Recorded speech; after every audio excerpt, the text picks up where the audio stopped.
Assalamualaikum warahmatullahi wabarakatuh. Kembali lagi bersama saya Milana Widianingsih. Kali ini kita akan melanjutkan materi IKNB kita, tapi dengan tema perusahaan pembiayaan konvensional dan syariah. Jadi ada dalam lembaga keuangan syariah non-bank, ada beberapa lembaga yang khusus untuk pembiayaan syariah.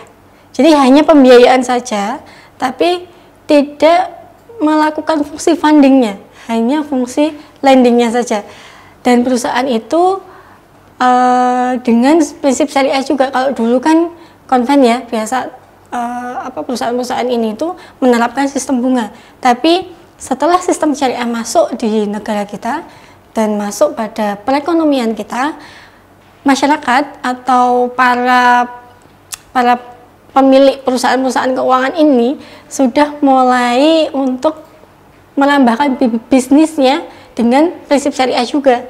Dan di sini macam-macam perusahaan pembiayaan syariah itu sendiri. Ada badan usaha yang khusus didirikan untuk melakukan sewa guna usaha, ada juga anjak piutang, kemudian pembiayaan konsumen dan atau usaha kartu kredit. Jadi kalau hal ini itu sudah diatur dalam peraturan keuangan Kementerian Keuangan juga peraturan dari OJK itu sendiri. Jadi ada 4 fungsi atau 4 tugas atau 4 hak yang boleh dilakukan oleh perusahaan pembiayaan.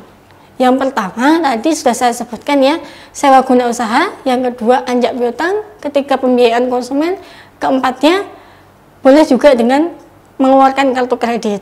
Jadi semuanya adalah fungsi lending, bukan fungsi funding. Kemudian yang kedua, perusahaan modal ventura.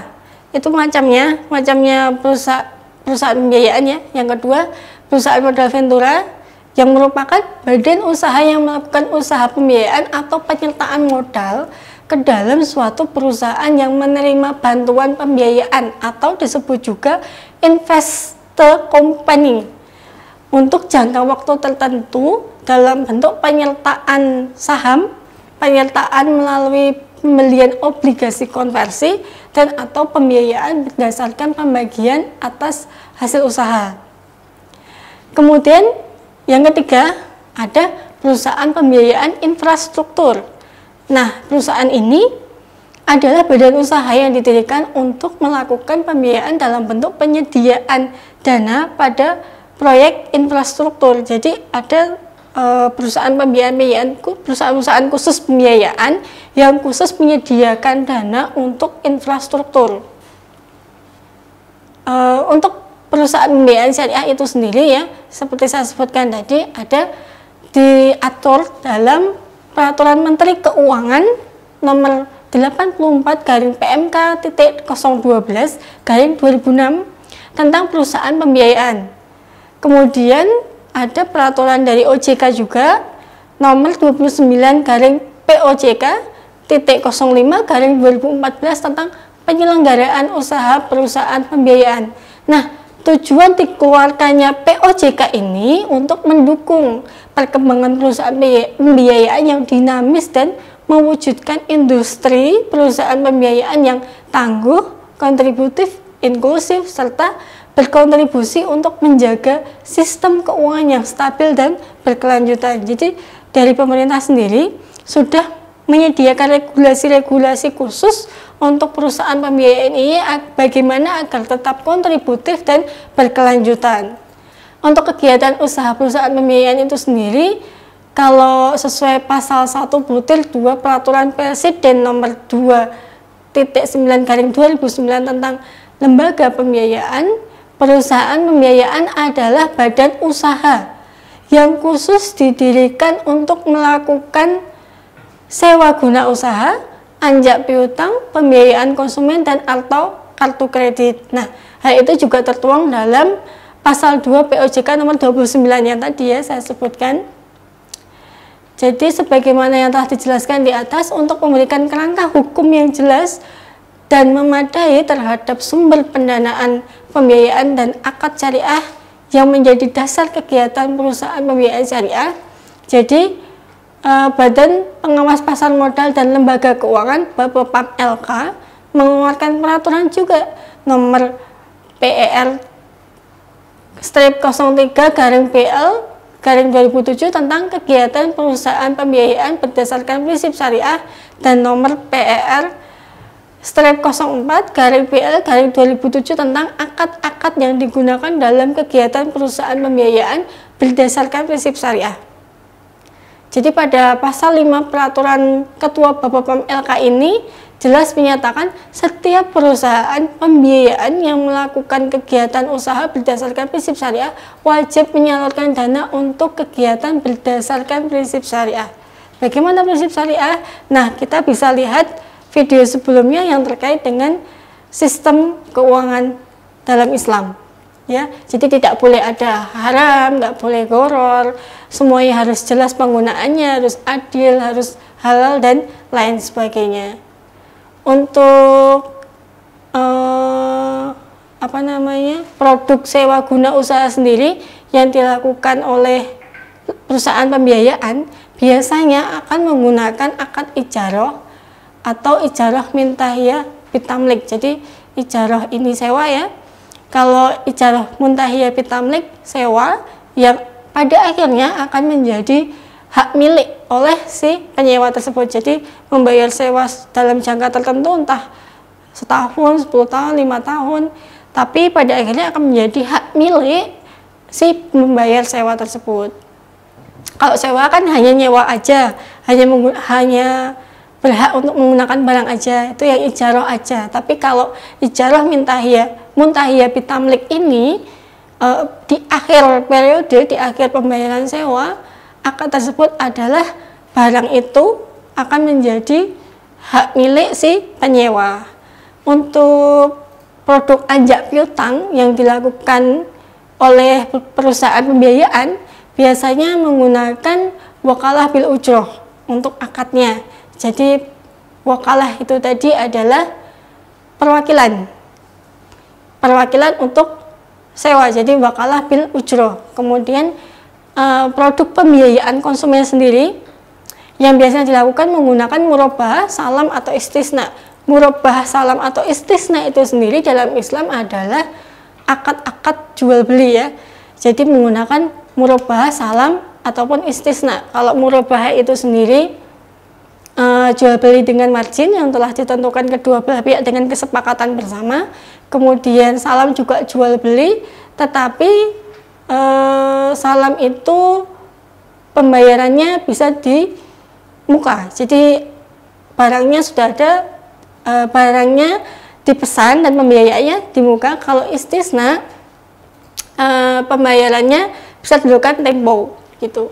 Kemudian kalau usaha kartu kredit atau produk kartu kredit oleh perusahaan pembiayaan digunakan harus sesuai dengan prinsip syariah. Biasanya juga menggunakan margin seperti murabahah untuk akadnya. Kemudian kegiatan pembiayaan lainnya yang berdasarkan dengan prinsip syariah. Jadi semua hal-hal atau semua produk pada perusahaan pembiayaan harus menggunakan akad-akad yang sesuai dengan prinsip syariah. Tidak boleh ada yang menyimpang dari syariat Islam.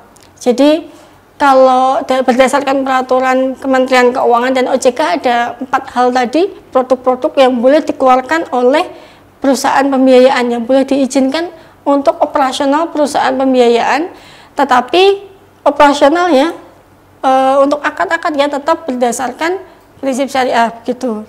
Kemudian untuk aturan terkait usaha pembiayaan syariah itu sendiri, yang pertama pembiayaan jual beli, yaitu pembiayaan untuk penyediaan barang melalui transaksi jual beli dengan perjanjian pembiayaan syariah yang disepakati oleh kedua belah pihak. Jadi dalam perusahaan syariah itu boleh melakukan pembiayaan. Yang pertama adalah pembiayaan jual beli, kemudian yang kedua pembiayaan investasi. Nah, pembiayaan investasi ini berbentuk penyediaan modal dalam jangka waktu tertentu untuk kegiatan usaha produktif.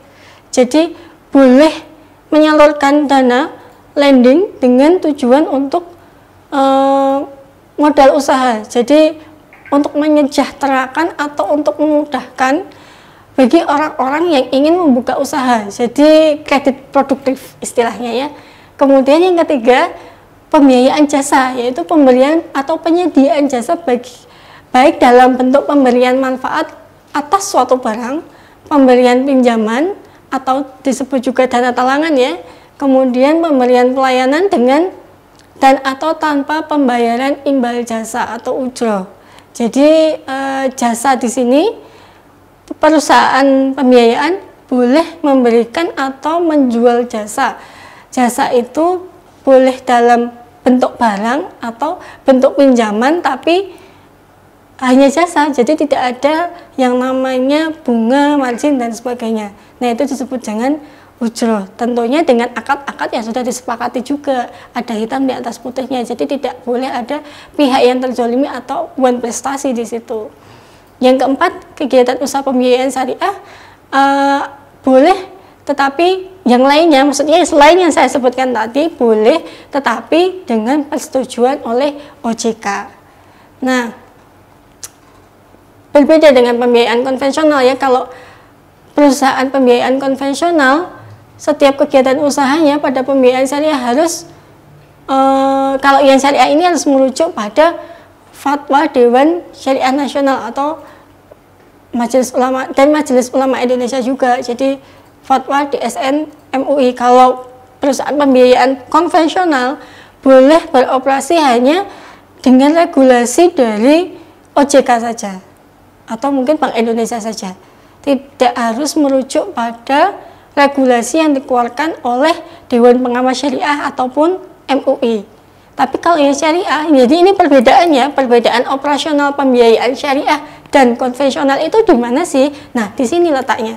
Jadi teman-teman semuanya, untuk perbedaan perusahaan pembiayaan syariah dan konvensional adalah pada bentuk operasionalnya. Jadi banyak orang yang berpikir atau mengira bahwa konvensional dan syariah itu sebenarnya sama. Jadi ada unsur bunganya juga. Padahal kalau di syariah kita tidak mengenal unsur bunga, karena bunga itu sendiri menjadi riba dan haram buat kita. Tetapi kita menggunakan margin. Kita menggunakan sistemnya adalah sistem hadiah misalnya. Kalau udah memberikan pinjaman, kemudian kita memberikan hadiah sih sama si pihak yang sudah memberikan kita pinjaman. Tetapi kan itu sukarela kita, tidak ada paksaan oleh siapapun dan tidak ada kalau hadiah itu kan tidak ada aturan yang mengatur ya harus berapa-berapa atau berdasarkan kesempatan atau tidak, kan tidak. Tapi kalau di dalam konvensional, keuangan konvensional itu kan sudah ditetapkan nisbahnya, bunganya sekian, porsinya sekian, itu kan sudah ditentukan dan ada pihak yang harus nurut, ada pihak yang harus taat dan patuh dengan ketentuan-ketentuan itu. Nah, itulah perbedaannya. Kalau di syariah ada juga yang cara-cara atau operasional perusahaan itu sendiri yang sudah diatur oleh Dewan Syariah Nasional dan Majelis Ulama Indonesia. Tetapi kalau perusahaan non syariah atau konvensional tidak harus mematuhi aturan dari Dewan Syariah Nasional dan Majelis Ulama Indonesia itu. Mereka hanya sebatas regulasi yang diberikan oleh otoritas jasa keuangan saja atau Bank Indonesia saja, itu sudah cukup. Tapi kalau perusahaan syariah tidak cukup aturan dari OJK saja atau Bank Indonesia saja, ada aturan-aturan dari Dewan Syariah Nasional dan Majelis Ulama Indonesia yang harus dipatuhi, karena mereka adalah pihak-pihak yang berwenang, yang sudah memiliki ilmu yang cukup atau cakap untuk menentukan bagaimana ketentuan-ketentuan syariah yang harus diterapkan pada lembaga keuangan di bangsa kita, di seluruh Indonesia ini tentunya ya. Jadi untuk selanjutnya, untuk modal bisnis perusahaan pembiayaan syariah itu sendiri sebenarnya sama dengan model bisnis lainnya ya. Hanya saja semua kerja yang dilakukan oleh perusahaan pembiayaan syariah ini dengan pihak-pihak terkait disesuaikan dengan prinsip-prinsip syariah yang berlaku yang sudah ditentukan oleh Dewan Syariah Nasional dan Majelis Ulama Indonesia. Untuk modal usaha yang digunakan oleh perusahaan pembiayaan syariah ini sendiri untuk memulai bisnis didapatkan dari pemegang saham. Jadi orang-orang ini atau perusahaan pembiayaan syariah ini memulai bisnisnya, membuka bisnisnya, dia mendapatkan modal dari para pemegang saham atau stakeholdernya. Kemudian mengembangkan bisnis dan meningkatkan asetnya, perusahaan pembiayaan syariah ini menggunakan dana dari bank syariah. Jadi ada link dari bank syariah yang ikut andil untuk membesarkan atau meningkatkan kerja atau lingkup dari perusahaan pembiayaan syariah ini. Sedangkan untuk penjualan dalam konteks ini adalah pihak yang mendukung perusahaan pembiayaan. Jadi untuk ketersediaan barang atau jasa yang akan dibiayai oleh perusahaan pembiayaan seperti dealer atau supplier dan lain sebagainya. Selain itu, industri jasa keuangan lain seperti asuransi juga mendukung perusahaan pembiayaan syariah. Jadi perusahaan pembiayaan syariah ini tidak berdiri sendiri. Dia juga bekerja sama dengan bank syariah, juga bekerja sama dengan pihak asuransi, juga bekerja sama dengan pihak dealer atau supplier barang-barang yang dia jual, seperti itu. Jadi dia meskipun lembaga keuangan tetapi tidak berdiri sendiri, memiliki kaitan-kaitan dengan lembaga keuangan lainnya.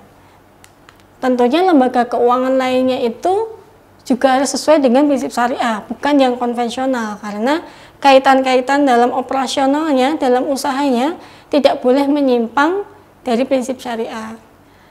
Ada beberapa akad umum yang dikenal dalam perusahaan pembiayaan syariah.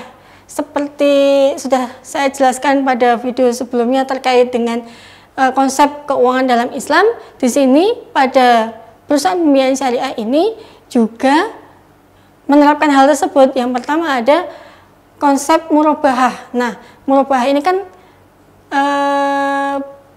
jual beli dengan margin itu juga digunakan atau diterapkan pada perusahaan pembiayaan syariah ini. Jadi jual beli suatu barang dengan menegaskan harga belinya atau harga pokoknya itu berapa kepada pembeli, kemudian pembeli membayarnya dengan harga lebih, dalam artian lebihnya itu adalah margin yang harus dengan kesepakatan di awal. Jadi tidak serta-merta si pemilik modal atau si penjual itu menentukan marginnya berapa, tidak, tetapi margin ini dengan kesepakatan bersama antara penjual dan pembeli. Yang kedua adalah mudharabah. Nah, mudharabah ini adalah akad kerjasama. Akad kerjasama dua pihak, di mana pihak pertama itu sebagai penyedia modal, kemudian pihak kedua sebagai pengelola modalnya, dan mereka bertindak selaku antara penyedia dan pengelola modal untuk bekerja sama untuk meraih keuntungan bersama sesuai dengan kesepakatan. Ini juga diterapkan pada perusahaan pembiayaan syariah sebagai salah satu produknya. Kemudian ada akad ijarah. Jadi akad ijarah itu pemindahan hak guna atau manfaat atas suatu barang dalam jangka waktu tertentu dengan pembayaran sewa atau ujroh. Jadi ijarah di sini dalam perusahaan pembiayaan syariah itu memindahkan manfaat atau hak guna atas suatu barang dalam jangka waktu tertentu dengan pembayaran ujrohnya atau sewanya. Kemudian, nah, begitu untuk penjelasan saya terkait perusahaan pembiayaan syariah. Semoga bisa dipahami, semoga bisa menambah ilmu dari teman-teman semuanya. Wassalamualaikum warahmatullahi wabarakatuh.